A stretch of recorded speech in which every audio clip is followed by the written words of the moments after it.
Salaam dhamaantiin kusoo dhawaada anime kale.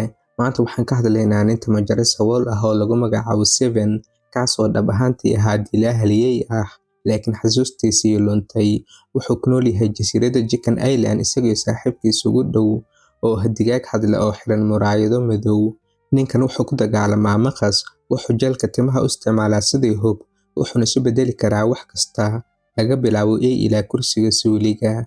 Inkastoo waxaasoo dhan ay u muuqdaan kuwo waali ah, haddana animigan waxay ka dhigayaan mid ka mid ah animiyada Shiinaha ugu madadaalada badan.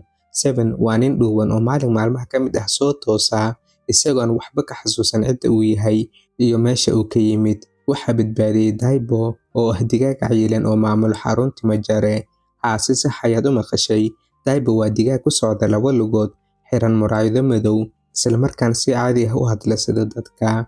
Daibo ayaa u bixisay magaca Seven, wuxuuna sheegay inuu ka helay xeebta isagoo miir la'aan ah oo aan wax xasuus lahayn. Seven ma haysto lacag, aqoonsi iyo wax xasuus ah oo ku saabsan noloshiisii hore. Sidaa darteed, Daibo wuxuu la yimid fikrad uu u arkay mid cajiib ah.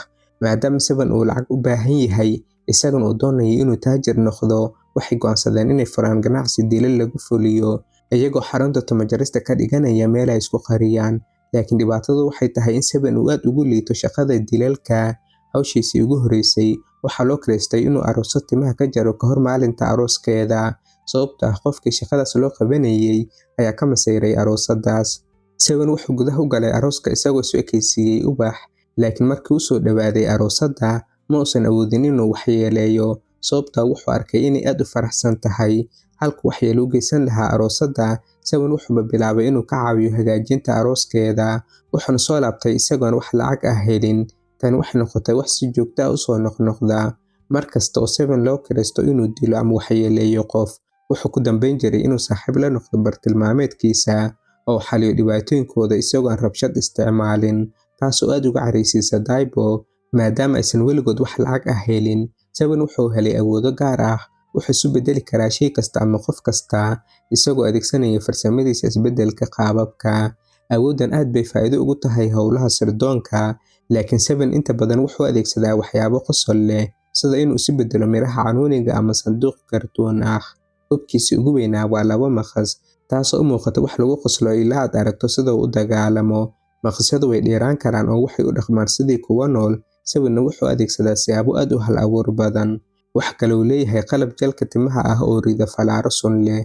Dadku wuxuu muujiyaa inuu timaha ku hagaajiyo, balse dhab ahaantii waa hub qarsoon. Qaabkiisa dagaalka waa mid aan caadi ahayn oo la saadaalin karin, taasoo ka dhigta dagaal kasta mid xiiso leh. Mid ka mid ah howlihii ugu horreeyay ee Seven waxay ahayd inuu la kulmo Meow oo ah hogaamiyaha bisadaha. Meow wuxuu Seven u kireystay inuu dilo gabadhii uu hore u jeclaa, sababtoo waxay ka raacday eey. Si dhab ah ayaad u maqashay, waa bisad jacayl u qaaday eey. Meowna ma aqbali karin xiriirka noocaas ah. Seven wuxuu soo kireystay inuu dilo gabadha, laakiin markuu maqlay sheekadooda jacayl ee ku saabsan sida ay uga adkaadeen nacaybka iyo kala duwanaanshaha si ay u wada joogaan, ma uusan awoodin inuu dilo. Dhanka kale, Seven wuxuu isku dayay inuu heshiis iyo nabad ka dhex abuuro Meow iyo lamaanaha, isagoo tusaya in jacaylku uu ka sareeyo kala duwanaanshaha noocyada. Dhacdadan waxay ahayd mid aad u qosol badan, isla markaana si lama filaan ah qalbiga u taabanaysa. Kadib, Seven wuxuu la kulmay caqabadii ugu weyneyd intuu hawsha ku jiray. Waxay ahayd dilaa xirfadle ah oo lagu magacaabo 13, laguna naanayso Balan Blossom 13. 13 waa gabadha seefyahankii caanka ahaa ee Balan Blossom, waxaana loo soo diray Chicken Island iyadoo amar lagu siiyay inay disho Seven ay ka soo qaado seeftiisii haliyeyga ahayd, taasoo Seven xitaa uusan xasuusan inuu leeyahay. 13 waa qof gebi ahaanba ka duwan Seven, waa qof degan, xirfad sare leh, oon ciyaar iyo kaftan badan lahayn. Dagaalkoodii ugu horreeyay wuxuu dhacay markii Seven si kam ah ugu dhex dhacay dagaal u dhexeeya 13 iyo robot dagaal oo soo diray Amiirka Stan. Amiirka Stan waa nin boqortooyo ka tirsan oo kibir badan, kaas oo doonaya inuu qabsado Chicken Island, wuxuuna soo diray robotkiisa casriga ah si uu hawshaas u fuliyo. Seven wuxuu isku dayay inuu caawiyo, laakiin awood ahaan aad ayuu uga hooseeyay. Robotka ayaa aad u xoog badnaa, waxaana Seven si xun loogu garaacay dagaalkaas. Laakiin intii lagu jiray dagaalka, wax cajiib ah ayaa dhacay. Seven markuu mihir beelay kadibna soo toosay, shakhsiyadiisii dhabta ahayd ayaa si kooban u soo muuqatay, taasoo ahayd dilaagii haliyeyga ahaa ee hore u ahaan jiray. Dabeecaddiisii oo dhan way isbedeshay, wuxuu noqday qof qabow oo degan, kalsooni badan oo leh awood aan caadi ahayn. wuxuu bilaabay inuu isticmaalo farsamooyin dagaal oo u muuqda kuwo aan suurtagal ahayn, isagoo adeegsanaya xirfado uusan xitaa ogeyn inuu yaqaan. Si fudud ayuu u burburiyey robot-kii Amiirka Stan. Muuqaalka dagaalkan wuxuu ahaa mid aad u qurux badan, wuxuuna na tusay qaybo yar oo ka mid ah awoodda dhabta ah ee Seven. Laakiin markii sida ay u soo muuqatayba, shakhsiyadiisii hore ayaa mar kale luntay. Seven wuu dhacay isagoo miyir beelay, wuxuuna ku noqday ninkii qosolka badnaa ee xasuusta lumiyey. 13 waxaa waajib ku ahaa inay disho safetiisa qaadato xilli uu difaac la'aan yahay, laakiin si lama filaan ah ay u hakatay, mana aysan fulin amarkii loo diray. 13 way ku weerartay waxa dhacay, isla markaana waxay dareentay inay xoogaa la yaabtay ama xitaa la dhacday Seven. Ugu dambeyn, waxay go'aansatay inay kaliya ka qaadato safetiisa oo ay ka tagto isaga isagoo nool. Tani waxay noqotay bilowga xiriir aad u adag oo u dhexeeya Seven iyo 13. Inta lagu jiro taxanaha, 13 marar badan ayay soo laabanaysaa, iyadoo weli isku dayaysa inay fuliso howlaheeda ah inay disho Seven. Laakiin Seven naxariistiisa iyo inuu diido inuu si dhab ah ula dagaalamo waxay mar walba keentaa jahwareer. Dhanka kale, Seven wuxuu sii wadaa inuu qabto shaqooyin dilal oo aad u qosol badan oon caadi ahayn. Urur la yiraahdo Island Purity Society ayaa u kiristay inuu dilo nin ururiyo nigsaanta, iyagoo u malaynaya inuu yahay qof wasakh ah oo qaribaya nadaafadda jasiiradda. Seven wuxuu galay guriga ninka si uu u dilo, laakiin wuxuu ogaaday in ninku uu yahay qof wanaagsan oo keligiis ah, isla markaana si fudud u jecel ururinta nigisyada, taasna ay tahay hiwaayadiisa. Halkuu dili lahaa, Seven wuxuu jeediyey khudbad xoog leh oo ku saabsan aqbalidda kala duwanaanshaha dadka, wuxuuna dadka ku dhiirigeliyey inay aqbalaan shakhsiyadda qof walba.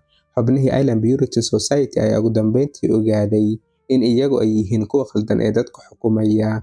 Shaqo kale ayaa soo baxday. Seven waxaa loo kiristay inuu dilo haweeney duq ah oo xoog badan oo dadka deriska ah cabsi gelisa. Seven wuxuu isu bedelay sanduuq kartoon si uu u basaaso, wuxuuna ogaaday in haweeneydu ay dhab ahaantii tahay qof iibiya miraha, balse si qalafsan ula dhaqanta dadka. Qofka shaqada u soo diray Seven wuxuu noqday wiilka ay ayeeyadu u tahay haweeneydaas, kaas oo ka argoosanayay timo jaris xun oo Seven hore ugu sameeyey.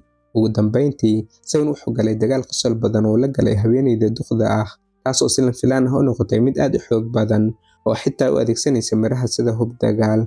Dagaalka duqda iyo Seven wuxuu noqday mid aad u qosol badan, iyadoo xabxab ama qare uu meel walba ka duulayo, xaaladuna ay noqotay mid fowdo ah oo madadaalo leh. Kadib, Seven wuxuu la kulmaa wiil dhalinyaro ah oo lagu magacaabo Kola, kaas oo loo sheegay inuu yahay bartilmaameedkiisa xiga. Laakiin markii Seven uu la kulmo, Kola wuxuu qirayaa inuu aad u xanuunsan yahay oo haysto waqti yar oo uu noolaanayo. Halkuu Seven dili lahaa, Kola wuxuu ka codsaday inuu ka caawiyo inuu fuliyo waxyaabo yaryar oo mar walba rabay inuu sameeyo, laakiin uusan fursad u helin. Seven wuu ogolaaday, waxayna maalintaas wada sameeyeen waxyaabo badan oo madadaalo iyo fowdo ah oo jasiiradda ka dhacay, sida kaftan iyo ciyaaro aan waxyeello lahayn. Dhacdadan waa mid murugo leh oo qalbiga taabanaysa, sababtoo waxaad ogtahay in Kola uu dhimanayo, laakiin wuxuu isticmaalayaa waqtigiisa ugu dambeeya si uu u helo farxad. Qofkii Seven u kiristay shaqadan wuxuu noqday dhakhtarka Kola, kaasoo rabay inuu wiilka siiyo maalin uu xasuusan doono, wuxuuna si ula kac ah u doortay Seven, isagoo og inuusan cidina si dhab ah u dili doonin.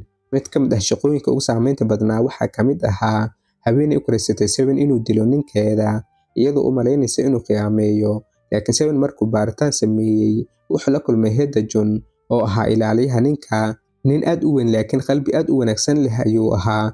Hedda-Jon waa qof si buuxda u daacad ah oo naftiisa u hura ilaalinta sayidkiisa, wuxuuna leeyahay taariikh murugo leh oo ku saabsan saaxiibtinimo iyo daacadnimo. Seven iyo Hedda-Jon waxay markii dambe noqotay inay saaxiibo noqdaan halkay ka dagaalami lahaayeen. Hedda-Jon wuxuu sameeyaa allabari si uu u ilaaliyo Seven iyo sayidkiisa labadaba. Ugu dambeyntii waxaa la ogaaday in ninka uusan khiyaamaynin xaaskiisa, wuxuu ka shaqaynayay shaqooyin badan si uu lacag u kaydsado, sababtan waa hadiyad dhalasho oo u diyaarinayay xaaskiisa. Mid kale xusuus mudan waa Kabtan Jack, oo ah kabtan gujiska badda kaxeeya oo ku hanjabaya inuu xiri doono biyaha Chicken Island, isla markaana dalbanaya lacag ama canshuur. Qaybta koowaad ee season 1 halkan ay ku dhamaanaysaa. Asxaabta sharafta badan, like inoo saar muuqaalka si aynu u soo badino. Hadaad nagu cusub tahayna nagu soo biir, waad ku mahadsan tahay daawashadaada.